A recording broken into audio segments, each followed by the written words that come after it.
3 ஆண்கள் அல்லது 4 பெண்கள் அல்லது 12 பையன்கள் பாய்ஸ். அப்போ 3 men equal to 4 women equal to 12 boys.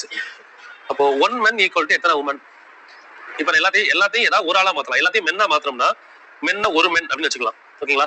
அப்போ ஒரு மென்னுக்கு எத்தனை உமன் ஈக்குவல் அப்படின்னு பாருங்க. 3 men equal to 4 womenனா ஒரு மென்னுக்கு 4/3 உமன். அப்போ ஒரு விமனுக்கு எத்தனை மென்? 3/4 மென் வருமா?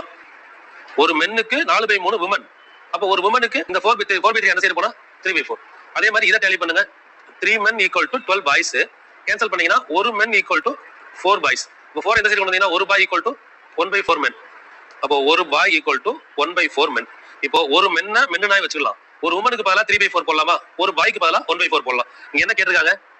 ஒரு men ஒரு விமன் 5 boys. அப்போ ஒரு மென்னுக்கு 1, ஒரு விமனுக்கு பதிலா 3/4, 5 பாய்ஸ்க்கு பதிலா 5/4. 5 into 1/4 தானே? 5/4. ஓகே, இவங்க எல்லாரும் சேர்ந்து எவ்வளவு நேரத்துல முடிப்பாங்கன்னு கேக்குறாங்க. பட் ஒரு மென் எவ்வளவு நேரத்துல முடிக்கிறாங்க? ஸ்டார்டிங்லயே பாருங்க, 3 ஆண்கள் ஒரு வேலையை ஒரு நாளில் முடிப்பர். இப்ப நம்ம எல்லாத்தையுமே என்னவா மாத்திட்டோம்? ஆண்களா மாத்திட்டோம்ல. மொத்தம் எத்தனை ஆண்கள் வரும் யோசிங்க. 4 காமனா எல்சிஎம் எடுங்க.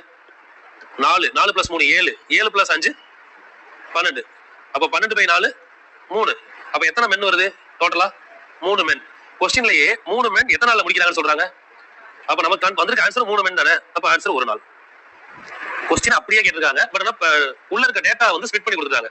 இப்ப 3 ஆண்கள் 4 பெண்கள் அல்லது 12 எல்லாமே அல்லது தானே இருக்கு. ஆர் அப்ப என்ன மீனிங்? 3 பாய்ஸ் மட்டும் 3 மென் மட்டும் பண்ணாலும் ஒரு நாள்ல பண்ணிடுவாங்க. 4 விமன் மட்டும் பண்ணாலும் ஒரு நாள் தான். 12 பாய்ஸ் மட்டும் பண்ணாலும் ஒரு நாள் தான். அப்ப 3 மென்னோட எஃபிஷியன்சி 1 டே. நம்ம எல்லாத்தையும் மென்னா மாத்திரம்னா கிடைக்கிற மென் எத்தனை?